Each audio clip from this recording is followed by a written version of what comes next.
हाँ, तो प्रिय विद्यार्थियों, एक बार फिर से स्वागत है आपका अपेक्स कंपटीशन क्लासेस में। अभी तक हमने पढ़ा सामान्य हिंदी के अंतर्गत कि हमारी मातृभाषा कौन सी है। हाँ, मातृभाषा कौन सी है, राजभाषा कौन सी है, हिंदी दिवस कब मनाया जाता है, इन सभी बातों के ऊपर हमने विचार कर लिया था। ठीक है, आज हम जो बात करेंगे वो बात करेंगे कि व्याकरण क्या है, क्योंकि अपन ने व्याकरण के बारे में कल पढ़ा है। ठीक है, तो मैंने आप लोगों को यह बताया था कि व्याकरण किसे कहते हैं। किसे कहते हैं व्याकरण? ऐसा ग्रंथ जो हमें भाषा का शुद्ध और सरल तरीके से प्रयोग करने के लिए अग्रसर करता है, उसे ही हम क्या कहते हैं? व्याकरण कहते हैं। फिर उसके बाद हमने क्या बात की थी कि वाक्य किसे कहते हैं, शब्द किसे कहते हैं, पद किसे कहते हैं, वाक्यांश किसे कहते हैं, वर्णमाला किसे कहते हैं, इन सभी की बात की थी। चलो, वर्णमाला किसे कहा जाएगा? हाँ, वर्णों के व्यवस्थित क्रम को ही क्या कहा जाता है? वर्णमाला कहा जाता है। वर्णों का व्यवस्थित क्रम रहेगा, वर्णों को क्रम से लिखा जाएगा, वही हमारी क्या कहलाएगी? वर्णमाला कहलाएगी। मैंने आपको यह भी बताया था कि शब्द, वर्ण और ध्वनि में क्या अंतर है, समझा था अपन ने। ध्वनि में और शब्द में, वर्ण में क्या अंतर है, यह भी अपन ने जान लिया था। इसके बाद अपन ने बात की थी कि वाक्य किसे कहते हैं। किसे कहते हैं वाक्य? शब्दों के सार्थक समूह को क्या कहा जाता है? वाक्य कहा जाता है। शब्दों के सार्थक समूह को ही हम क्या कर सकते हैं? वाक्य कहते हैं। तो शब्द किसे कहते हैं?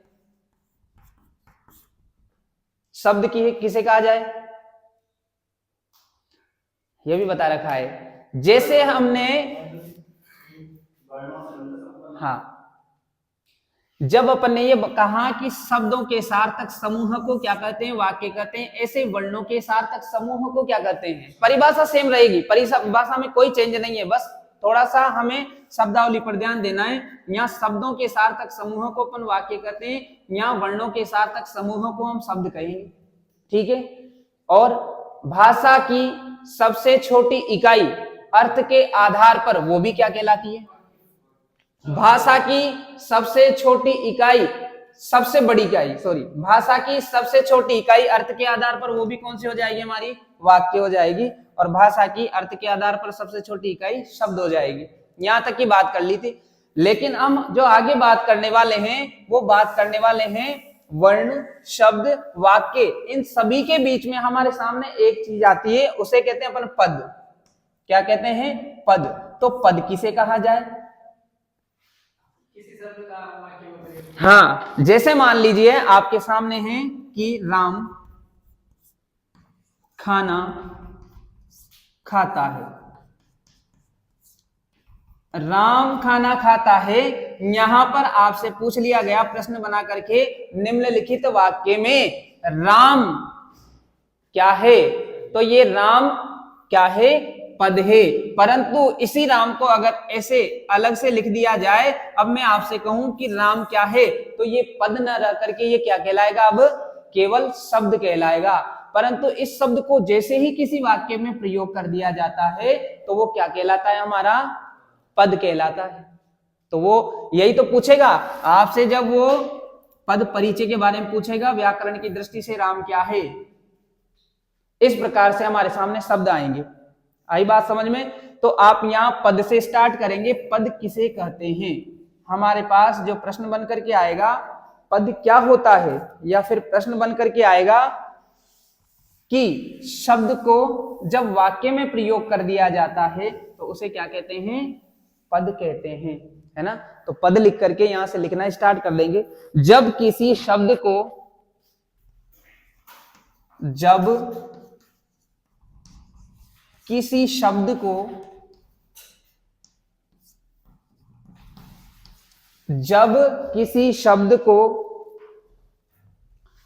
अकेला, जब किसी शब्द को अकेला, जब किसी शब्द को अकेला प्रयोग किया जाता है,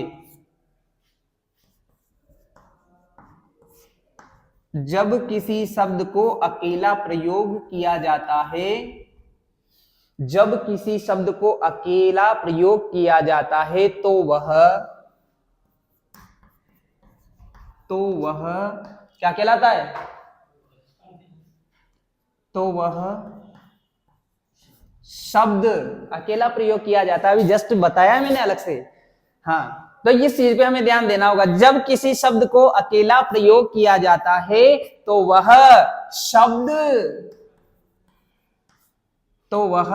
शब्द कहलाता है।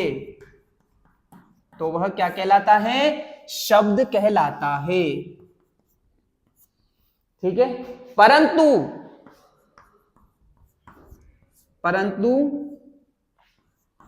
उस शब्द का यदि किसी वाक्य में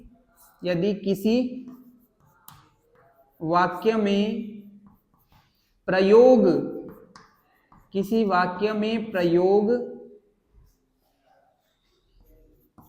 कर दिया जाता है, वाक्य में प्रयोग कर दिया जाता है, तो उसे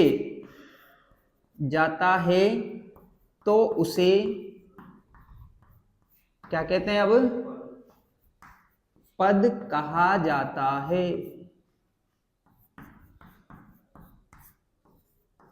उसे क्या कहा जाता है? पद कहा जाता है। यानी कि जब किसी शब्द को अकेला प्रयोग किया जाता है तो वह केवल क्या कहलाता है? शब्द कहलाता है। परंतु उस शब्द का प्रयोग यदि किसी वाक्य में कर दिया जाता है तो उसे हम क्या कहते हैं? पद कहते हैं। जैसे उदाहरण में लिख लेंगे अपन। सबसे पहला उदाहरण है, जैसे राम बाजार जाता है। राम बाजार जाता है। सुनिए, राम बाजार जाता है। यहां पर पूछा जाएगा कि राम जो रेखांकित पद है ये क्या है? ये क्या है? एक पद है ना? रेखांकित ये क्या है? पद है।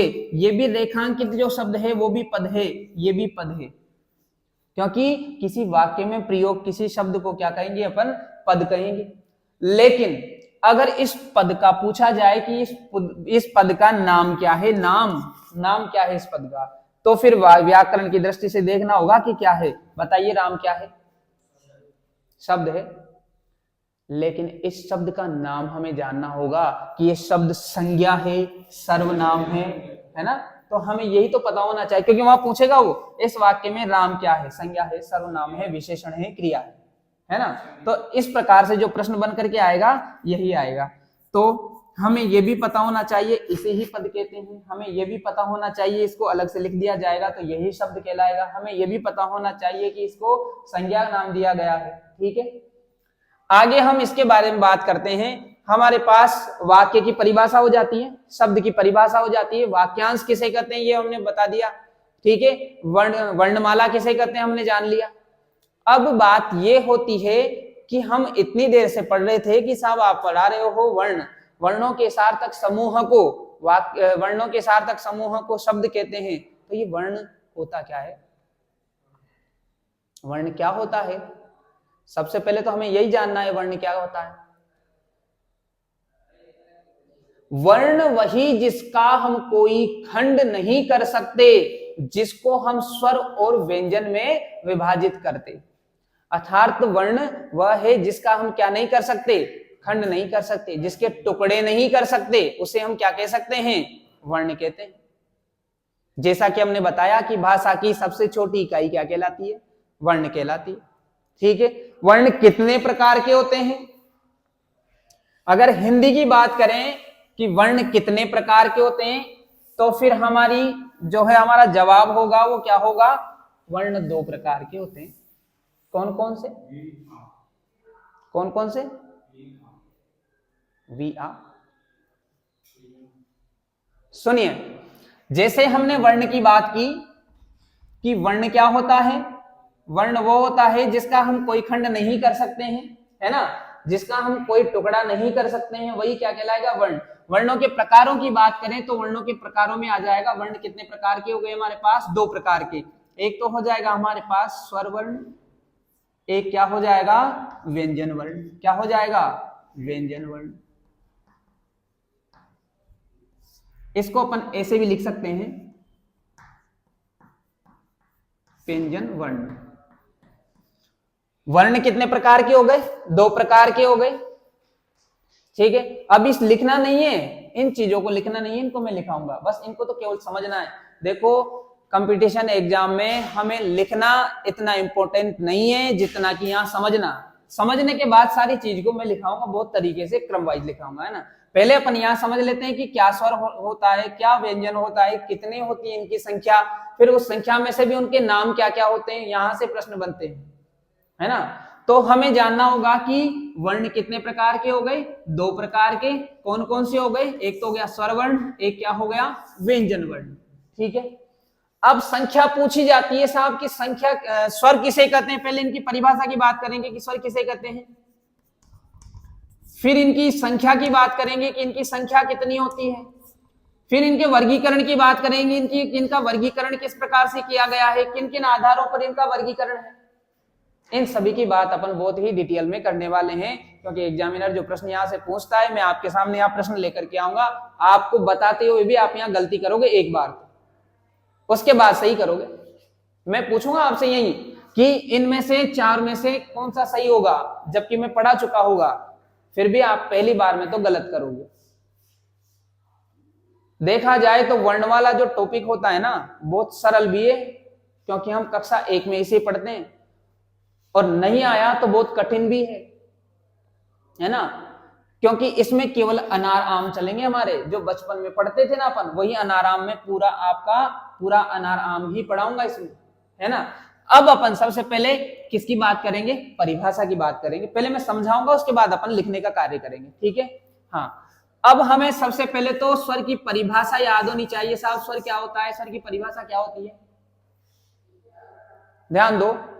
जिन वर्णों का उच्चारण करने के लिए हमें, ध्यान रखना, जिन वर्णों का उच्चारण करने के लिए हमें किसी की सहायता नहीं लेनी पड़े, किसी से उधार नहीं मांगना पड़े, जिसका उच्चारण स्वतंत्र रूप से किया जाता है, उसे हम क्या कहते हैं, वर्ण कहते हैं। क्या कहते हैं, वर्ण। यानी जिनका उच्चारण करने के लिए हमें किसी की सहायता नहीं लेनी, जिनका उच्चारण स्वतंत्र रूप से किया जाता है, उन्हें हम क्या कहते हैं, स्वर कहते हैं। अब बताओ, बच्चा जब रोता है तो क्या वो किसी से उधार मांगता है, नहीं मांगता, वो डायरेक्ट स्वरों में रोता है। वो कैसे रोता है, आ, फिर कभी ई, कभी ऊ, रोता है कि नहीं रोता, बच्चा हमेशा स्वरों में रोता है, नहीं रोता। हाँ, उसने स्वरों का उच्चारण करने के लिए किसी से कोई सहायता मांगी ही नहीं, है ना। तो हमारी सीधी सी परिभाषा है, हमारे दिमाग में डायरेक्ट हो जानी चाहिए कि वर्ण किसे कहते हैं, जिनका उच्चारण करने के लिए हमें किसी अन्य वर्णों की सहायता की आवश्यकता नहीं होती है, जिनका उच्चारण स्वतंत्र रूप से किया जाता है, उन्हें हम क्या कहते हैं, वर्ण कहते हैं, स्वर वर्ण कहते हैं। ठीक है, अब हम बात करेंगे कि स्वर वर्ण उसे कहते हैं, लेकिन स्वर वर्णों की संख्या कितनी होती है, यह भी तो बात हो गई। यानी कि यहां तो परिभाषा में आ गया कि स्वतंत्र रूप से उच्चारण करना, ठीक है, स्वतंत्र रूप से जिनका उच्चारण किया जाता है ना, स्वतंत्र उच्चारण। अब अपन दूसरी बात करते हैं कि संख्या कितनी होती है साहब। इनकी संख्या हो जाती है 11। कितनी हो जाएगी, 11।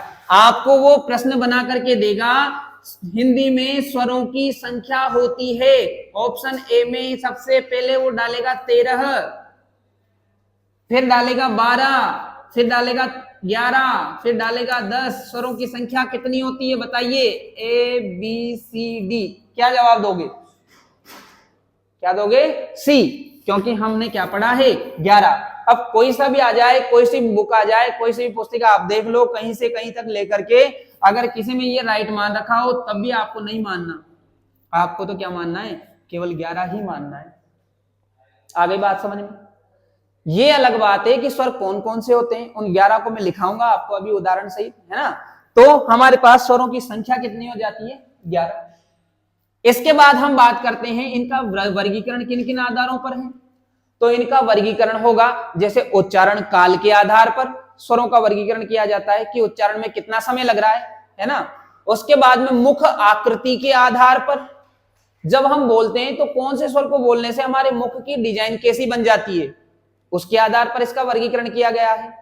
उसके आधार पर, और रचना बनावट उत्पत्ति के आधार पर कि इसकी रचना कैसे हुई, ये वर्ण बना कैसे बना, तो इनके आधार पर भी उनको बांटा गया है। इस प्रकार से इसके जो वर्गीकरण है उसके वर्गीकरणों को भी अपन को पढ़ना है। ठीक है, मैंने आपसे अभी एक प्रश्न किया कि स्वरों की संख्या कितनी होती है, कितनी होती है स्वरों की संख्या, स्वर वर्णों की संख्या कितनी हो गई 11। अब उन 11 स्वर जो होते हैं उनको कैसे लिखा जाता है, अ आ ई उ री ए आई ओ औ। सुनिए, कहीं कम तो नहीं है, कितनी होती है स्वरों की संख्या 11। लेकिन प्रश्न एग्जामिनर ऐसा न बना करके आपके प्रश्न पत्र में ये आ जाता है कि हिंदी में मात्राओं की संख्या कितनी होती है, फिर आपका जवाब क्या रहने वाला है, बचेंगे कैसे, मतलब जवाब दो। जैसे आपके ऑप्शन में आ गया कि 11 12, यही ऑप्शन मान लीजिए, यही जो ऊपर दे रखे हैं अपन ने 11 लिखेंगे, सामान्य सी बात है। क्या हो गया, कोई बात नहीं। हाँ, तो अगर यही प्रश्न कर लिया जाता, हाँ ऐसे ही प्रश्न बनते हैं कि सर ने स्वरों की संख्या 11 बताई थी, स्वर 11 हैं तो मात्राएं भी तो 11 ही है, मात्राओं की संख्या भी तो सामान्य रूप से 11 ही होगी, यही होगी, नहीं होगी। सुनिए, मात्राएं लगाते हुए चलते हैं। ये मात्राएं हैं औ की मात्रा, ये ओ की मात्रा, ये ए की मात्रा, ये ए की मात्रा, ये ऋषि की मात्रा, ये बड़े ऊ की मात्रा, ये छोटे ऊ की मात्रा, है ना, ये बड़ी की मात्रा, छोटी की मात्रा, आ की मात्रा, सॉरी ये आ की मात्रा, इसकी मात्रा कहां से लाओगे, अर्थात हमारा जवाब ये हो जाएगा कि हमारे पास किसकी मात्राओं की संख्या कितनी होती है, मात्र 10 ही होती है। ये हमें विशेष नोट लगा करके लिखना पड़ेगा कि हिंदी में मात्राओं की संख्या कितनी होगी, 10 ही होगी। अगर कोई 11 बताता है तो वो गलत है, कोई 13 बताता है तो वो गलत है, क्योंकि हमने तो जान लिया यदि क में मात्रा लगानी है तो ऐसे लगा देंगे तो का हो गया, अगर ई में मात्रा लगानी, क में ई की मात्रा लगानी है इधर से लगा दो, इधर से लगानी है इधर से लगा दो, ऊ की लगा दो, लेकिन अ की मात्रा नहीं लगाई जाती, अ की मात्रा नहीं होती है, इसलिए मात्राओं की संख्या कितनी कहलाएगी। आ गई बात समझ में, तीनों बातें समझ में आ गई होगी। स्वर किसे कहते हैं, हाँ परिभाषा हो गई, उसके बाद संख्या कितनी हो गई, हाँ वर्गीकरण अपन ने जान लिया कि वर्गीकरण कितने आधारों पर पढ़ेंगे, क्योंकि ये विस्तृत है, इसको थोड़ा विस्तृत डिटेल से पढ़ेंगे। बस ये है कि इनके आधार अपन ने जान लिए कि उत्पत्ति के आधार पर हो गया, उच्चारण काल के आधार पर हो गया, मुख आकृति के आधार पर हो गया, औष्ठों की स्थिति के आधार पर हो गया, है ना। अब इसके बारे में हमें क्या जानना था कि मात्राओं की संख्या कितनी होती है, तो मात्राएं कितनी रह जाती है 10। यहां तक की बात समझ में आ गई होगी शायद आपको, तो हम यहां तक की बातों को क्या कर लेते हैं, नोट डाउन कर लेते हैं। ठीक है, तो आप सबसे पहले यहां पर एक वर्ण डाल करके दोनों तरफ लिख देंगे, एक तरफ लिख देंगे स्वर वर्ण, एक तरफ लिख लेंगे व्यंजन वर्ण, और व्यंजन वर्ण लिख करके हम यहां से स्टार्ट कर देंगे स्वरों को लिखना पहला डालकर।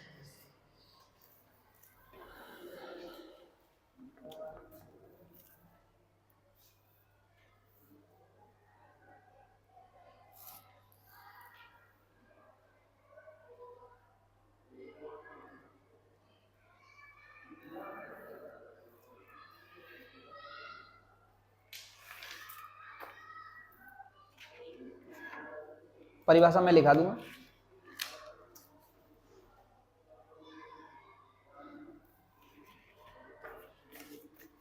लिखा दूं, लिखा ना यहां तक।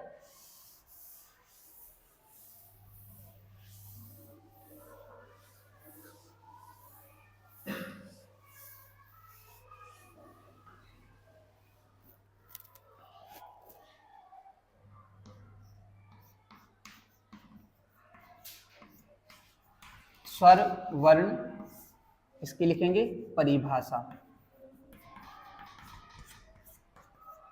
स्वर वर्णों की परिभाषा। ठीक है, लिखेंगे वे वर्ण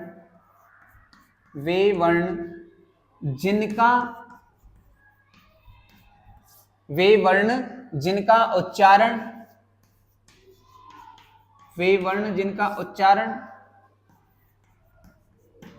करने के लिए, वे वर्ण जिनका उच्चारण करने के लिए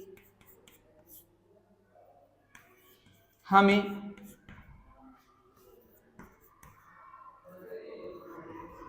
अन्य वर्णों की सहायता, वे वर्ण जिनका उच्चारण करने के लिए हमें अन्य वर्णों की सहायता की आवश्यकता नहीं होती है,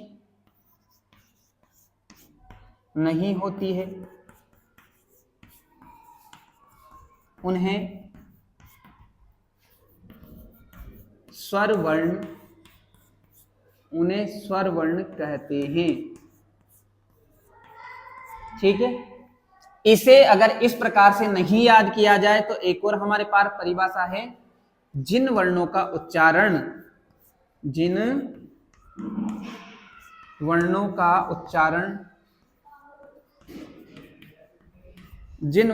उच्चारण स्वतंत्र रूप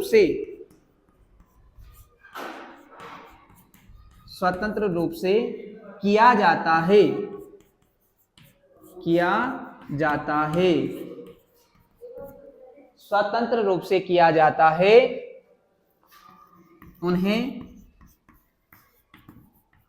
स्वर वर्ण कहा जाता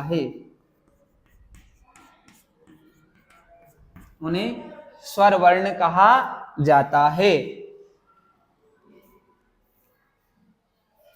स्वर वर्ण कहा जाता है।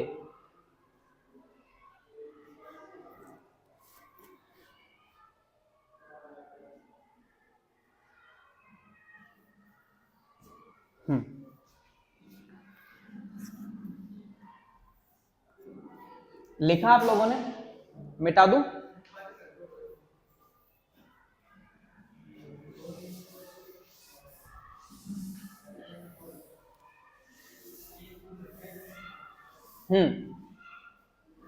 अब इसके बाद हम जानेंगे कि स्वरों की संख्या कितनी होती है। तो आप लिखेंगे हिंदी की वर्णमाला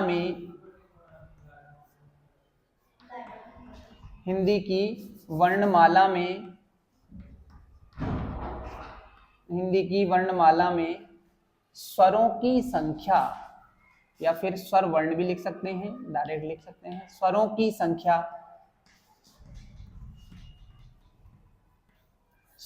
संख्या 11 होती है। स्वरों की संख्या 11 होती है। कितनी हो जाती है? 11 होती है। ठीक है, हिंदी की वर्णमाला में स्वरों की संख्या या स्वर वर्णों की संख्या कितनी हो जाती है? हमारे पास 11 होती है। ठीक है, अब यहां पर अपन विशेष नोट लगा करके लिखेंगे। इंग्लिश में अपन जैसे नोट लगाते हैं, ऐसे यहां पर विशेष करके हमें क्या लिखना है? लिखो, हिंदी में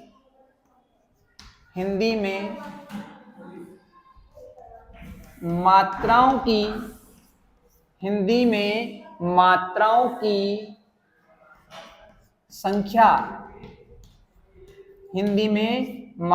की संख्या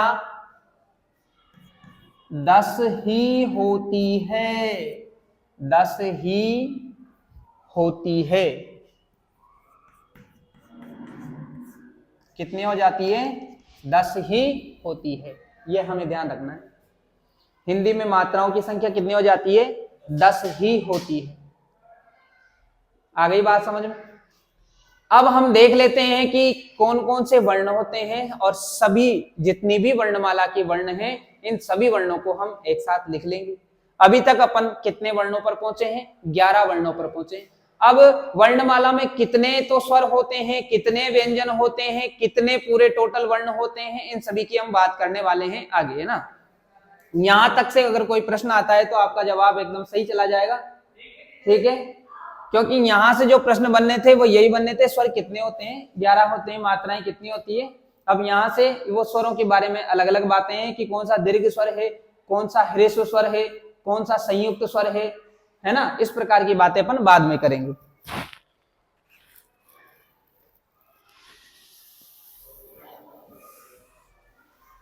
अच्छा, व्यंजन किसे कहते हैं? मुझे यह भी बताइए कि व्यंजन किसे कहा जाए? किसे कहेंगे व्यंजन? जैसे स्वर बताए ऐसे कैसे व्यंजन रहेंगे हमारे पास। अब ये जान लो, जैसे हाँ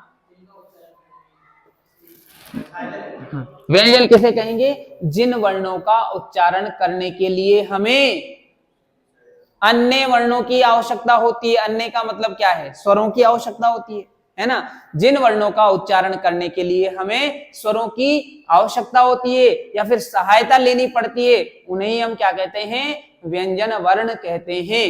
और व्यंजन वर्णों की संख्या कितनी होती है? 33 33 होती है। कितनी हो जाती है? 33 हो जाती है। बताइए 11 और 33 कितने हो गए? कितने हो गए? 44 44 हो गए। हम बात कर रहे हैं कि स्वरों की संख्या की अगर हमने बात की तो स्वरों की संख्या कितनी हो गई? 11 हो गए। लेकिन हमने कहा कि व्यंजन कितने होते हैं? व्यंजन आप लोगों ने कहा कि सर व्यंजन 33 होते हैं। मैं आपसे कहूं कि हिंदी की वर्णमाला में वर्णों की संख्या कितनी हो गई, तो जवाब क्या हो जाएगा आपका? 44 होगा, जो कि एग्जामिनर बिल्कुल गलत मानेगा। हिंदी की वर्णमाला में स्वरों की संख्या 11, व्यंजनों की संख्या 33।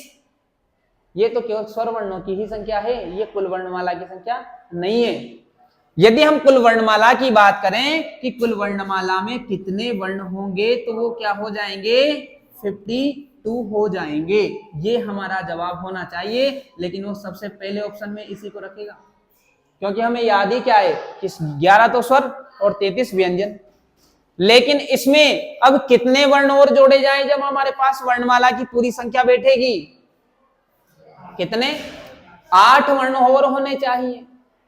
अब 8 वर्ण और कहां से लाएं, है ना। तो इनके ऊपर भी चर्चा करनी होगी, है ना, कि 8 वर्ण कौन कौन से हो गए। चलो, अंतस्थ वर्ण हो जाएंगे कितने? अंतस्थ वर्ण, अंतस्थ वर्ण हो जाएंगे कितने? हो जाएंगे वो भी 4 हो जाएंगे। किसे कहेंगे अंतस्थ वर्ण? य, र, ल, व।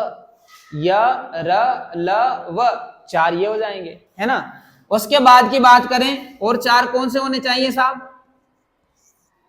ऊष्म वर्ण हो जाएंगे। ऊष्म वर्ण, ऊष्म वर्ण में कौन कौन से वर्ण आ जाते हैं? श, श, स, ह। हो गई 8। अब कितने हो गए? 44 में प्लस कर दो, कितने हो जाएंगे? हाँ, कर दो, इनको काउंट करो।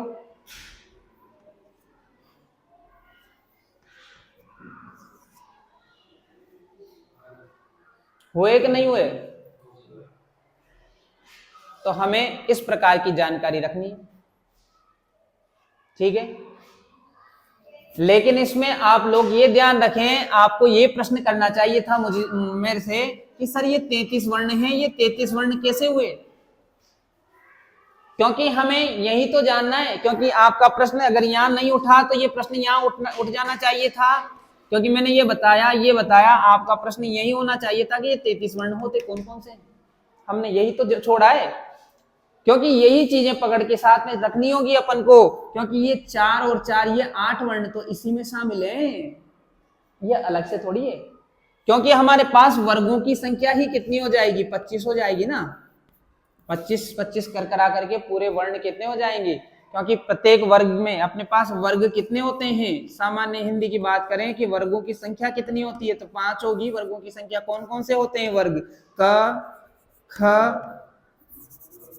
क, च, ट, त और प। ये 5 वर्ग होंगे। पांचों वर्गों में कितने कितने वर्ण आ जाएंगे? 5 5 आ जाएंगे। कितने आ जाएंगे? 5 5 वर्ण आ जाएंगे। तो 5 5 आएंगे, 5 के आएंगे, कितने हो गए? 25। 25 और 4 कितने हो जाएंगे? ये होंगे 33। तो इन्हें कहेंगे 33। लेकिन अभी भी हमें कितने वर्णों की आवश्यकता है? 8 वर्णों की आवश्यकता है। तो वो 8 वर्ण कौन कौन से होंगे?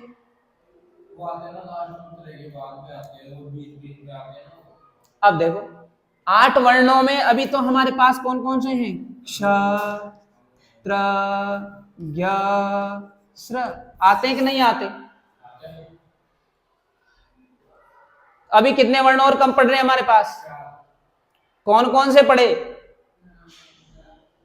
किसे कहेंगे?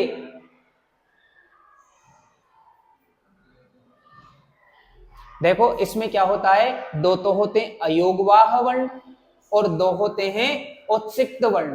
कौन कौन से हो जाते हैं? दो तो हो जाएंगे हमारे पास अयोगवाह वर्ण और दो कौन से वर्ण हो जाएंगे? उत्सिक्त वर्ण हो जाएंगे। अब साहब ये अयोगवाह वर्ण क्या होता है? अंग अह नाम सुना आपने? उसे क्या करते हैं हम? अयोगवाह वर्ण करते हैं।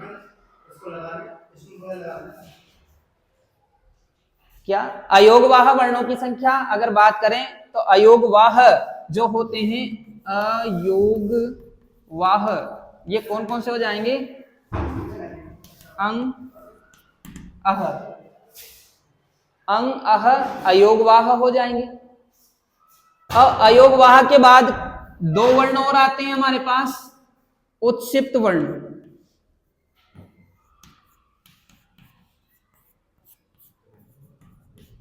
ये भी दो हो जाएंगे। उत्क्षिप्त किसे कहते हैं? एक तो हो गया ड, एक हो गया ड।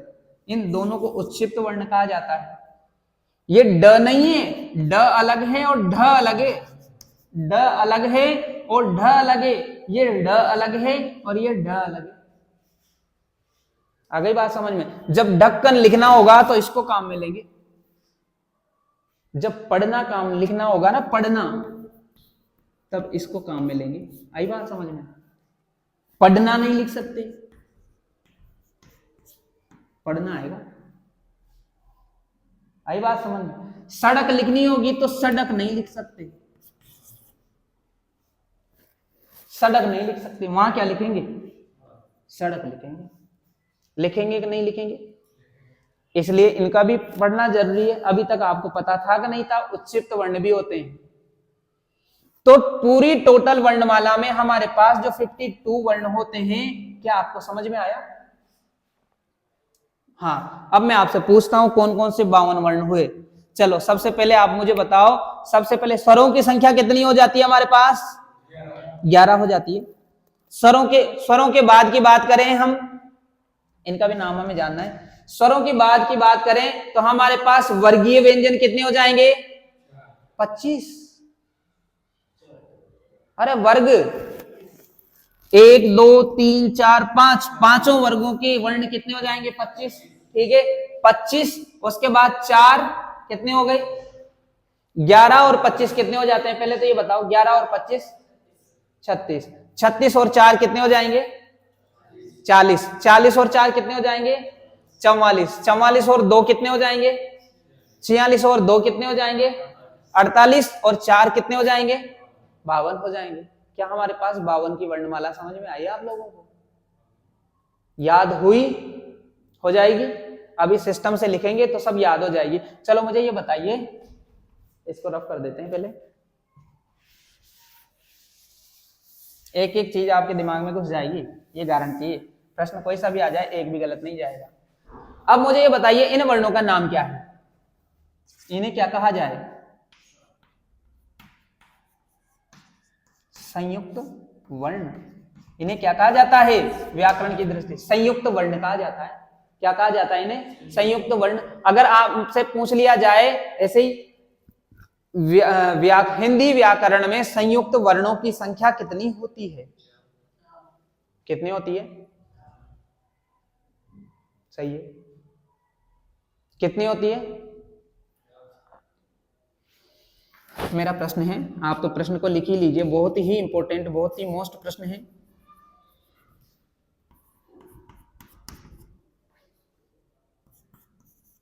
हिंदी वर्णमाला में, हिंदी वर्णमाला में संयुक्त वर्णों की संख्या कितनी होती है? कितनी होती है? ये आ गया साहब आपके पास, सरल सी लैंग्वेज में है जो पढ़ाया है।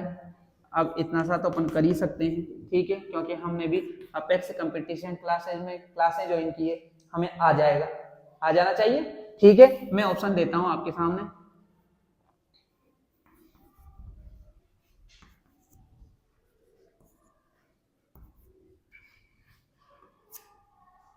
हाँ, हिंदी वर्णमाला में संयुक्त वर्णों की संख्या कितनी होती है? जवाब दीजिए। एकदम पक्का होकर के जवाब दो, माइनस में ले जाऊं मैं नंबर। 4। हाँ, मिलके बने। हाँ, ज्यादा कितनी होगी?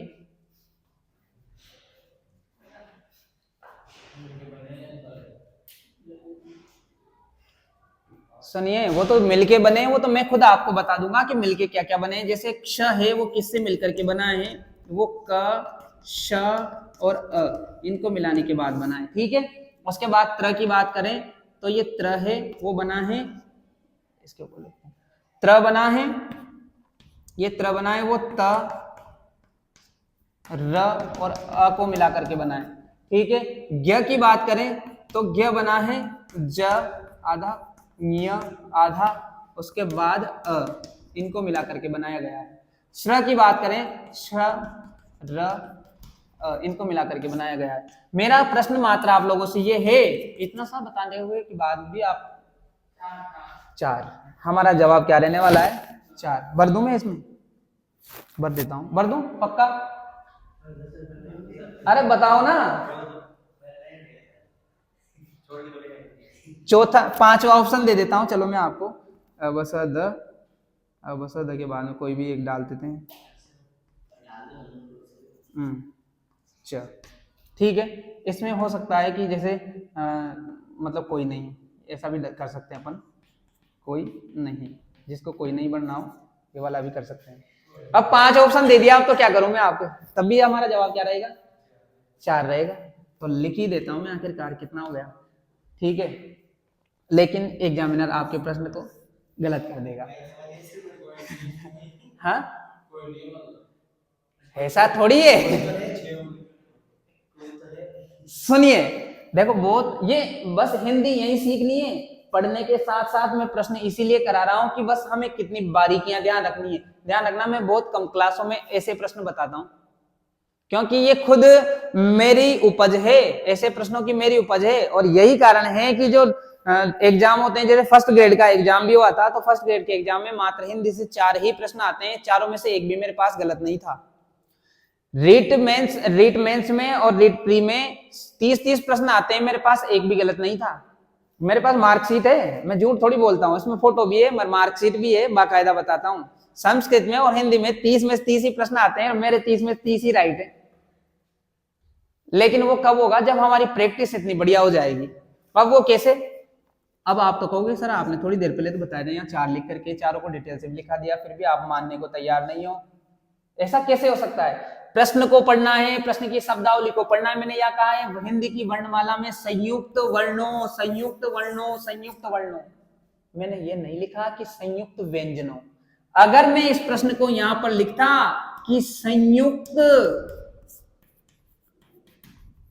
व्यंजनों की संख्या कितनी होती है, मैं यहां लिखता कि संयुक्त व्यंजनों की संख्या कितनी होती है, तो हमारा जवाब क्या हो जाता? 4 हो जाता। हमने कहा कि संयुक्त वर्णों की संख्या कितनी होती है, हमारा जवाब 5 होगा। आ गई बात समझ में? हमारा जवाब क्या हो जाएगा?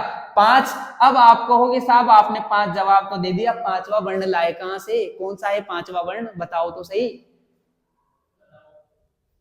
बताओ। हाँ तो बताना पड़ेगा, लगाओ दिमाग, ढूंढिए। प तो 5 वर्गों में आ गया ना। तो हमें किसकी तलाश करनी है कि संयुक्त वर्ण जो बताए, संयुक्त वर्णों में 5वां वर्ण कौन सा है? गुरुजी 5वां आप ही बता दो, आपको भी पता नहीं है क्या? नहीं, मुझे पता है, मैं बता रहा हूं इसलिए मुझे पता है। ध्यान रखना, हम एक शब्द लिखते हैं विद्यालय, लिखते हैं विद्यालय। इसमें ये जो ध्य शब्द आ रहा है, ये ध्य शब्द किन किन से मिलकर के बना है? द और य, इनसे मिलकर के बना है। बना है कि नहीं बना? इसे हम व्यंजन नहीं कर सकते, क्योंकि यह हमारा अर्ध स्वर कहलाता है। क्या कहलाता है? अर्ध स्वर कहलाता है। और द हमारा व्यंजन कहलाता है, इसलिए हम इसे अर्ध स्वर कहते हैं। और इन दोनों को मिलाने के बाद इसे व्यंजन थोड़ी कहा जाएगा, इसे स्वर भी नहीं कहा जाए, बस वर्ण तो है। इसलिए ये संयुक्त है, दो को मिलाकर के बनाया गया है, संयुक्त वर्णों के। क्या वर्णमाला में ये दोनों नहीं आते क्या? अलग से ये आता है, अलग से ये आता है, वर्णमाला में नहीं आते। हाँ भी बस तो फिर, लेकिन उनसे वर्ण बना हुआ तो है ना एक। हाँ, इन्हीं की बात कर रहे हैं, ये हमें ध्यान रखना होगा। मतलब अगर कोई ना कोई शब्द मिलते हैं तो वो भी वर्ण बन गया, और वर्ण बनने के बाद वहां से प्रश्न पूछेगा आपसे, प्रश्न आया हुआ प्रश्न है ये तो, कि संयुक्त वर्णों की संख्या कितनी होती है? तो संयुक्त वर्ण तो हो जाएंगे 5। यदि वो यही करता है प्रश्न कि संयुक्त व्यंजनों की संख्या कितनी होती है, तो क्या हो जाएगी? 4। आ रही है क्या बातें समझ में? ठीक है, वो प्रश्न लिखा था क्या? मैंने लिखाया था जो, हाँ लिख लिया। उसी के नीचे आपने एक और प्रश्न बनाना है, फिर कौन सा? हाँ, संयुक्त व्यंजनों की संख्या कितनी हो जाती है, फिर जवाब हमारा अलग हो जाएगा, है ना। तो अपन पहले तो क्या करेंगे, डिटेल से उन चीजों को लिखेंगे। पहले तो हम उनको पढ़ेंगे, लिखेंगे कि कितने व्यंजन होते हैं, कौन कौन से होते हैं, फिर उसके बाद की बात करेंगे अपन, है ना। तो लिखने की हमारी कक्षा रहेगी कल, आज हमने समझा है बस, है ना। मैं इन्हीं से संबंधित 1-2 प्रश्न आप लोगों से और कर लेता हूं, ताकि हमारी बातें एकदम क्लियर हो जाएगी। फिर कल अपना केवल स्वरों को लिखने का काम रहेगा, केवल वर्णों को लिखने का काम रहेगा, केवल व्यंजनों को लिखने का काम रहेगा। फिर व्यंजनों से संबंधित वर्गीकरण करेंगे, स्वरों से संबंधित वर्गीकरण करेंगे। आपके पास प्रश्न आते हैं ऐसे, जैसे मान लीजिए मैंने आप लोगों को बताया था, सुनो ध्यान दो, मैंने आप लोगों को बताया था कि हमारे पास वर्ग कितने होते हैं हिंदी की वर्णमाला में। वर्गों की बात करें तो वर्ग कितने हो जाते हैं? 5 हो जाते हैं, ठीक है। 5 वर्गों में जैसे क हो गया, च वर्ग हो गया, ट हो गया, क च ट, और एक त हो गया, एक प वर्ग हो गया। सभी अपने अपने वर्ग हैं।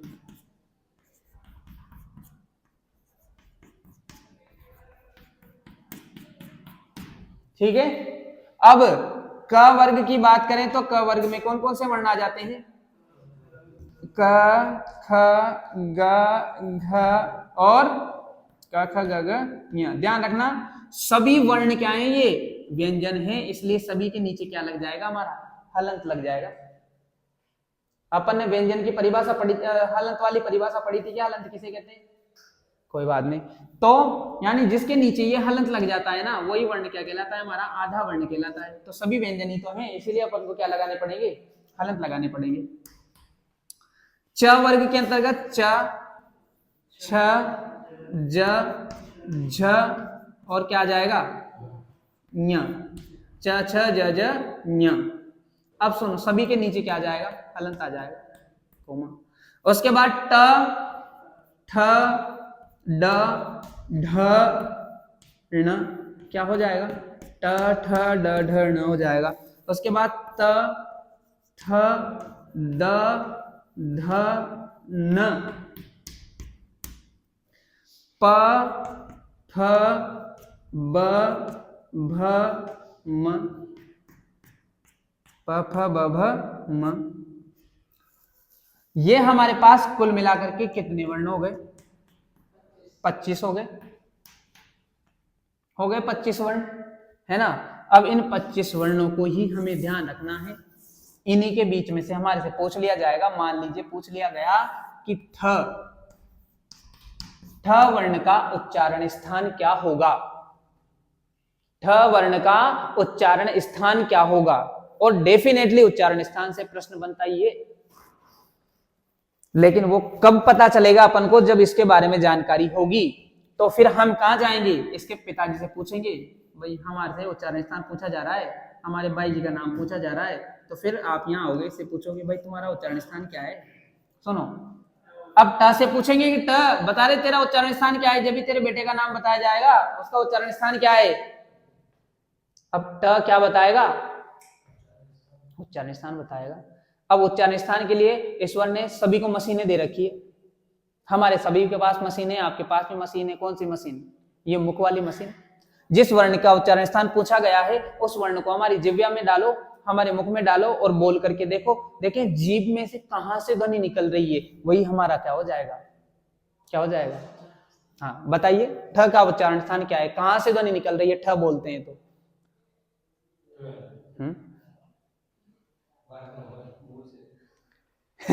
अरे वो तो सारी ध्वनियां मुंह से ही निकलेगी, वो तो सारी ध्वनियां मुंह से ही निकलनी है, लेकिन ठ का उच्चारण स्थान क्या है। सुनो देखो, सभी का उच्चारण स्थान अलग अलग है। जैसे मान लीजिए क की बात करेंगे तो क में जितने भी स्वर, जितने भी व्यंजन आ रहे हैं सभी की ध्वनियां कंठ से निकली, यहाँ कंठ से निकलेगी। बोल करके देखें आप, क ख ग घ ञ, कहां से निकली, ग से। मशीन खराब होगी तो मैं कुछ नहीं कर सकता, अगर ये मशीन खराब है आप लोगों की, जिसका मेरे पास कोई इलाज नहीं है। बाकी बोल करके देखें आप, क ख ग घ ञ। उसके बाद बात करें कि च का उच्चारण स्थान क्या है साहब, च छ ज झ ञ, तालु।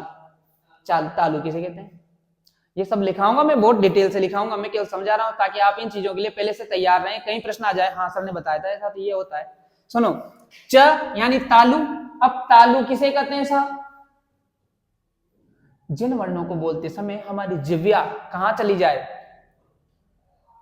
च छ ज झ य, जिह्वा ऊपर इस तालु से टच हो, इस तालु से टच हो। कौन सी तालु, जो जीभ के ऊपर जो छत बनी हुई होती है ना, इस छत पे टच हो। देखना, च छ ज झ, टकरा रही है आपकी जिह्वा, अरे नहीं टकरा रही, मशीन में खराबी है। जिसकी जिह्वा टकराती है इसका मतलब उसकी मशीन सही है, यानी कि हमारी जब जिह्वा ऊपर की ओर टच करती है तालु से, तो उसे हम क्या कहते हैं, इसका उच्चारण स्थान क्या होता है, तालु। अब इससे कहीं भी पूछ लिया जाए कि छ का उच्चारण स्थान क्या है, ज का उच्चारण स्थान क्या है, झ का क्या है, य का क्या है, तो आप क्या लिख दोगे कि इसका उच्चारण स्थान तालु। वहां ऑप्शन देगा वो, ओष्ठ, ओष्ठ, तालु, कंठ, ऐसे। तो फिर उनमें से छांटना रहेगा, क्या छांट दोगे, ठीक है। यहाँ क्या क्या था, कंठ था, यहाँ तालु, और इसका मतलब क्या हो जाएगा, कंठ। इसका होगा मूर्धा, मुर्दा नहीं, क्या हो जाएगा, मूर्धा। क्या हो जाएगा, मूर्धा। अब मूर्धा क्या चीज होती है, मूर्धा क्या चीज होती है, जिन वर्णों को बोलते समय हमारी जिह्वा ऊपर की ओर हल्की सी मुड़ जाए उन्हें हम मूर्धा कहेंगे। बोल करके देखें आप, ट ट ट ट, नहीं मुड़ रही तेरी, सारी मशीन ही खराब है इसकी, डलवानी पड़ेगी इसकी मशीन। सुनो, जब अपन इसको बोलेंगे ट, तो बोल करके देखो ट, चलो बोल करके नहीं देखें, बोलने की कोशिश करें, बोलना मत, हुई कि नहीं जिह्वा ऐसी, मुड़ी कि नहीं मुड़ी ऊपर की ओर, ट थ ड ढ न, जिह्वा मुड़ रही है ना, तो इसे क्या कह देंगे अपन, मूर्धा कह देंगे। बातें समझ में आ रही है। इसके बाद की बात करें, वर्ग आ जाएगा हमारा त। बताओ त का उच्चारण स्थान क्या कहलाएगा, त त त, दांत, दांत, दंते वर्ण कहेंगे इन्हें, दंत, इनका उच्चारण स्थान है दंत, कि हमारी जिह्वा इन वर्णों को बोलते हुए दांतों से टच होती है कि नहीं होती, त थ द ध न। अरे बोल करके देखें, नहीं बोल के देख, नहीं हो रही, जिह्वा है कि नहीं है, जिह्वा को काम पे लगा रखा है इसलिए जिह्वा काम नहीं कर रही। हो रही है, द त थ द ध न, नहीं हो रही। हाँ अब सुनो, चलो मैं तो एक प्रश्न करता हूं, अगर आपकी हिम्मत है ना तो जवाब दे के बता दो मुझे। अरे मैं आपको 1000 क्या 10,000 का इनाम रख के दे दूं, आप मेरे एक प्रश्न का जवाब दे दो, लेकिन कंडीशन में बोलूंगा जो रहने वाली है। कंडीशन ये है आप इनमें से कोई सा भी वर्ण अपने दोनों फोटो को बिना मिलाए बोल के बता दो।